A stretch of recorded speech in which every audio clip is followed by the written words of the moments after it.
Bonjour, c'est Crypto et j'espère que vous allez bien avec tout le vert qu'on a eu, je l'espère sincèrement. C'est un peu le printemps des cryptos, tout pousse et ça fait plaisir.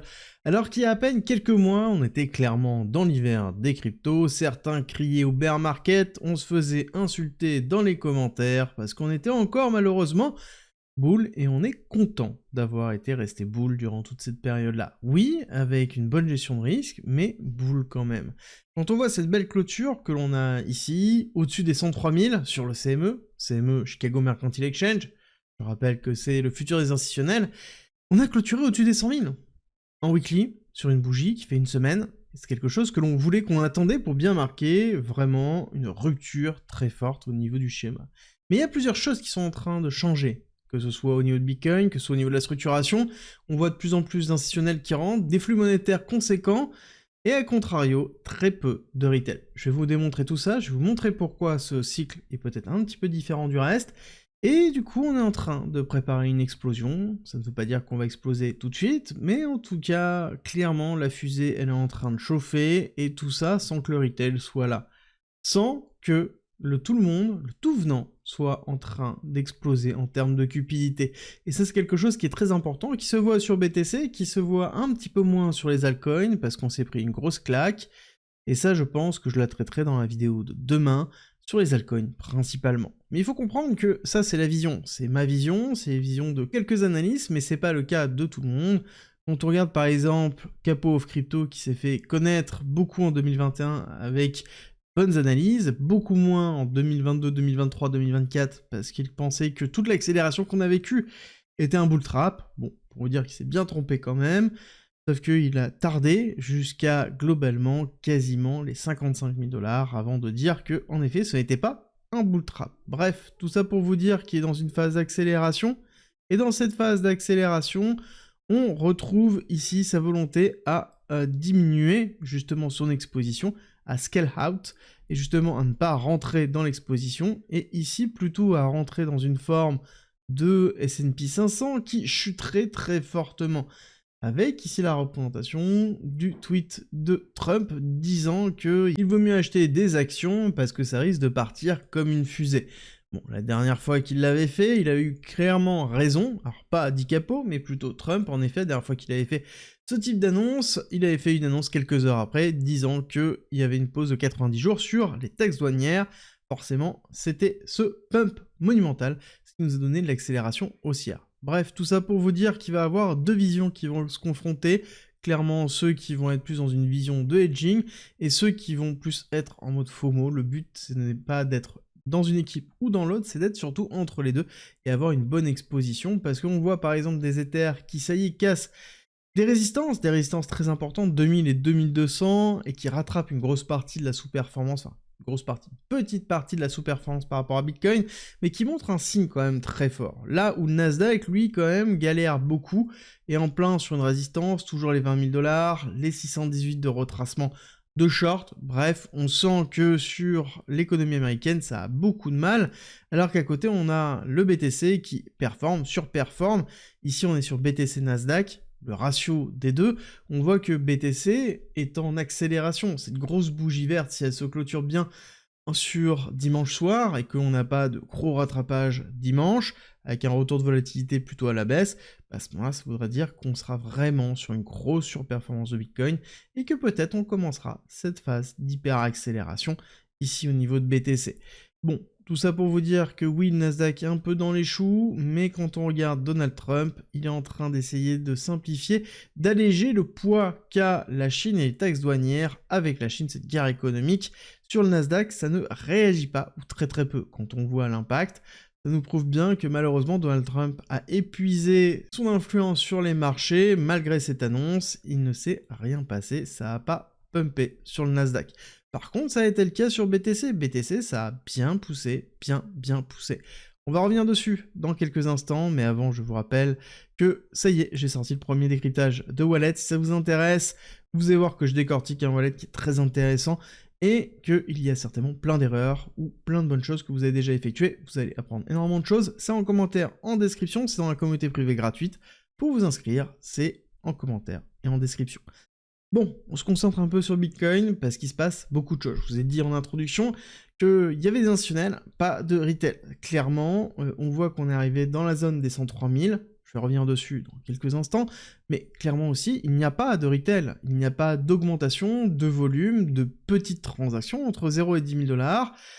Et on voit qu'il n'y a pas de changement, on reste toujours plus ou moins à zéro. Alors que dans les cycles précédents, en effet, on avait vraiment des grosses oscillations à la baisse, suivies d'une grosse oscillation à la hausse, qui avait donné le gros décollage. Là, on est plutôt dans une forme d'oscillation très médium, qui est très représentatif d'un bear market et d'un désintérêt. Et c'est là où c'est intéressant. C'est-à-dire que quand on revient en arrière, et qu'on regarde les précédents cycles, on voit quelque chose qui est très symptomatique, où le cycle est effectué par du retail, où les personnes rentrent sur le marché avec un intérêt très fort qui se fait, on valorise Bitcoin, les crypto-monnaies en général, à travers de la cupidité et un intérêt très fort sur le retail. Alors que là, on a plutôt des cycles, ou en tout cas une structuration qui se fait non plus sur du retail, mais peut-être plus sur de l'institutionnel, avec des injections de liquidités qui sont beaucoup plus fortes. On le voit bien sur fin avril, on le voit bien sur mai, on a quand même une augmentation claire du nombre d'investissements au niveau des institutionnels, on retourne sur les niveaux clés qu'on avait eu justement en février 2025, avant d'avoir la grande chute. Donc ça nous prouve bien que oui, le retail n'est pas là, par contre à contrario, on a bien les injections de liquidités des institutionnels. Donc on a un momentum qui est en train de se créer, alors qu'on a un volume qui est relativement bas, ici on le voit bien, pareil, on voit bien qu'on a une tendance qui est plutôt baissière en termes de volume. Et cette tendance, elle a été marquée ici sur novembre 2024. On a eu une augmentation du volume, on a fait globalement notre top temporaire, et ensuite on est allé écraser le volume. Donc ça veut dire principalement que les personnes se désintéressent petit à petit. Parce que oui, un Bitcoin à 100 000 $, c'est très cher. Quand on l'a vu il y a quelques années à 15 000 $, ici en 2022, on se dit que 100 000 $, c'est beaucoup trop cher à acheter. Oui, c'est vrai, je suis d'accord sur cette représentation. Mais ça, encore une fois, c'est une représentation qui est malheureusement trop biaisée, qui est biaisée par la vision de ce qui s'est passé et non pas de ce qui va se passer. Alors, ce qui va se passer, vous allez me dire, oui, on n'a pas de boule de cristal, je suis d'accord avec vous, mais quand on regarde un petit peu le passé, on se dit, ok, bah, les personnes pareilles qui sont arrivées ici dans la zone des 17 000 $, en 2020, ont considéré que c'était trop cher, beaucoup trop cher pour entrer. Pareil, ceux qui étaient à 27 000, ceux qui étaient à 50 000, ceux qui étaient à 40 000. Parce qu'ils n'ont pas vu, en fait, l'écart qu'il pourrait y avoir. Que se passera-t-il une fois que BTC continuera à monter? Est-ce que CZ aura raison? 500 000? Pourquoi pas?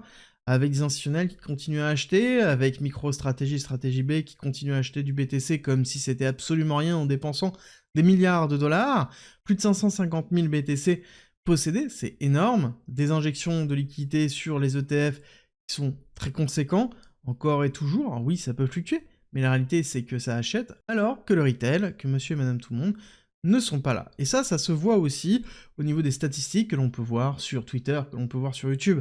Le nombre de vues sur des vidéos qui faisaient, lorsqu'on avait justement du retail qui s'intéressait, peut-être 20 000, 25 000, 30 000 vues. Là, ce sont des vidéos qui sont aux alentours de 10, 12, 13 000 vues. Donc on voit qu'on n'a pas de retour, on n'a pas d'intérêt, alors qu'on a un BTC qui vient de dépasser les 100 000 $. Je pense que c'est quelque chose qui doit vous faire tic dans la tête. Qui doit vous faire comprendre qu'il y a quelque chose qui est en train de changer.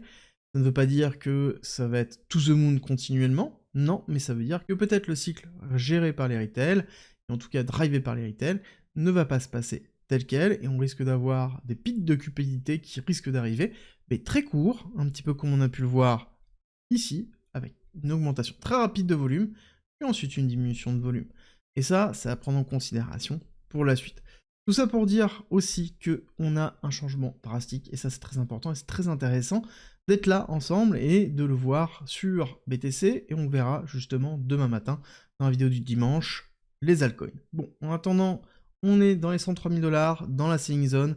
C'est une zone qui a marqué bien une zone ici de temporisation. On voit bien qu'on a de la résistance dans cette partie-là. On attendait peut-être un mouvement un petit peu plus fort au niveau de la chute. Là, on voit que ce n'est pas le cas. Quelque chose qui ressemblait peut-être à la zone précédente, qui avait plutôt bien fonctionné aussi.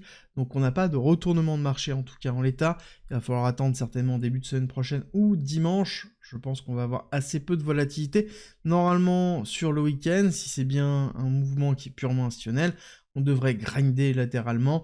quelque chose qui devrait consolider. Ce qui serait intéressant, c'est de voir une schématique qui ressemblerait un petit peu à ce que l'on voit ici, c'est-à-dire une forme d'escalier comme ça. Et à ce moment-là, je pense qu'il faudra regarder l'état du volume. Si on a bien ici une structuration du volume comme ça, avec un bottom qui se pose, un momentum qui continue à monter, à ce moment-là, on aura certainement une deuxième accélération. Et là, cette accélération nous mènera dans un endroit particulier. Je pense que vous le reconnaissez, c'est le top, ici, dans les 107, 108, 110. Zone, forcément, qui sera très fortement défendue par des shorters agressifs qui pourraient nous permettre de casser cette partie-là. Bon, on n'y est pas encore. Je pense qu'on peut avoir aussi une forme de respiration, une respiration qui pourrait aller un petit peu plus bas. Ici, retester les 100 000 $, c'est quelque chose qui est cohérent. Quand on regarde l'accélération haussière qu'on a eue, on a sur le retracement de Fibonacci les zones des 382,05 de continuation de tendance, et ça voudrait dire qu'on pourrait aller retester les 100 000 pour repartir, et ça pourrait être une très belle zone, surtout que les 100 000 $, c'est globalement toute cette zone de travail qui a été très importante, qui a été un très gros support, et une très grosse résistance sur tout le range précédent, parce que oui, on est retourné dans le range ici, d'accord? On est retourné dans notre range qui nous a tenu durant tout fin 2024 et tout début 2025, avant que la guerre sur les taxes douanières ait commencé. Donc là, on a bien un retour dans ce range, très important, on regagne un momentum, on voit bien la structuration du momentum en 4 heures qui est très puissante, qui confirme celle que l'on a vue en weekly, mais malheureusement, on est quand même dans quelque chose qui est différent sur les alts. Là, je vous montre juste pour bien comprendre, les altcoins en dehors du top 10, pour bien vous faire comprendre qu'on est vraiment dans deux pièces séparées. On a BTC ici qui nous a fait un ATH, consolidation, nouvelle ATH là-dessus, hop, tac, et qui est en train de se structurer au-dessus. Là, on n'a toujours pas cassé l'ATH précédent de 2021, on est plutôt dans une structuration qui est plutôt fébrile, malheureusement, et c'est aussi ce sentiment au niveau du marché, et qui pourrait expliquer le désintérêt des retail. Le retail en lui-même ne se dit pas « je vais acheter un BTC à 100 000 $, parce qu'il n'a pas la vision de ce que pourrait être réellement un Bitcoin sur les 2, 3, 4, 5, 10, 20 prochaines années, a une volonté plutôt de casino en se disant « je vais investir sur le petit meme coin ou la petite altcoin qui va faire x10 pour devenir millionnaire avec mes 1000 €. Bon, vous comprenez un peu la schématique, et donc forcément, étant donné qu'on se retrouve sur des altcoins de plus en plus compliqués, il y a un désintérêt qui se fait aussi au niveau de la crypto en général et de Bitcoin, parce que le retail classique ne fait pas de différence entre BTC, les altcoins et la crypto en général. Et je pense que c'est plutôt là la grosse crise de ce cycle, c'est qu'on ne voit pas réellement ce qui est en train de se passer, et pour moi ce qui est en train de se passer se passe sur BTC, et peut-être à un moment donné sur Ethereum. Ethereum a eu une injection de liquidité, oui, plutôt assez faible, mais par contre, on a bien Ethereum qui éclate à la hausse. Et cette accélération haussière est vraiment très importante, et entraîne aussi une dominance de BTC qui chute. Première fois depuis longtemps qu'on a eu une dominance qui chute aussi fort. Vraiment forte. Quand on regarde, ça ressemble un petit peu au début de novembre. Ça ressemble un petit peu à cette partie-là ou cette partie-là. Est-ce que ce serait le début de la altcoin season? Est-ce que ce serait le début d'une explosion de BTC avec peut-être une partie de cupidité? Peut-être, mais est-ce que c'est vraiment la altcoin season à la 2021? Peut-être pas. Ça, si vous voulez le savoir, c'est simple, c'est demain. En attendant, sur BTC, on revient et on termine sur cette partie-là. Je pense qu'on est dans une zone en effet de confrontation, on va arriver dans une zone de résistance très compliquée. Il est probable d'avoir ici un retracement. Est-ce qu'il va être si puissant que ça? Est-ce qu'on va retirer, est-ce qu'on va redescendre jusqu'aux 80 000 $ ou peut-être en dessous des 74? 74, je ne pense pas à l'heure actuelle, avec la dominance qu'on est en train d'avoir très forte au niveau de BTC, la force et la puissance du marché. Je pense que même si on a une chute au niveau du Nasdaq et du S&P 500, BTC sera capable de pouvoir supporter cette chute-là, les liquidations ont eu lieu. On pourra retourner, oui, en dessous des 90 000, peut-être, sur une mèche, à un moment donné, si jamais on a un effondrement vraiment du S&P 500 et du Nasdaq, quelque chose qui n'a pas l'air d'arriver tout de suite. Mais encore une fois, le but, c'est pas d'avoir raison, pas d'être FOMO, pas d'être bull, pas d'être bear. L'important, c'est de gérer son exposition par rapport au risque. Oui, on arrive dans une grosse résistance, c'est pas forcément le moment de faire des longues x100 en fermant les yeux, mais plutôt de se poser la question à quel point on est exposé, et est-ce qu'on est prêt à supporter un retracement qui peut être assez violent, ou à côté une explosion. Si vous êtes sur le marché depuis déjà un certain temps et vous êtes exposé ici à 20% au niveau des cryptos, c'est peut-être qu'il y a un problème. Par contre, si vous êtes exposé à 110% ici avec des emprunts, c'est peut-être aussi qu'il y a un problème. Bref, tout ça pour vous dire qu'à un moment donné, tout est une question de gestion de risque. Tout est une question de nuance par rapport à vos objectifs, par rapport à votre gestion du risque et par rapport au marché. Là, actuellement, en effet, on arrive dans une zone de polarité. Cette zone, elle est importante, sur laquelle on peut en effet se faire rejeter, aller retravailler un petit peu plus bas, peut-être le bas du grand range, ici, avant de repartir. Et ça, ce sera certainement une très grosse opportunité qu'il faudra être capable de saisir et ne pas céder à l'émotion. Encore une fois, si vous avez cédé à l'émotion ici, faites bien attention à ce qui est en train de se passer ici et ce qui se passera certainement là. Ne refaites pas les mêmes erreurs systématiquement, d'accord? Apprenez de ce qui s'est passé, évoluez, et vous allez voir que du coup, l'investissement en crypto-monnaie sera certainement plus simple et plus agréable. J'espère que cette vidéo vous a plu. Si c'est le cas, n'oubliez pas, likez, partagez, et surtout, abonnez-vous, et on se retrouve très vite pour une nouvelle vidéo.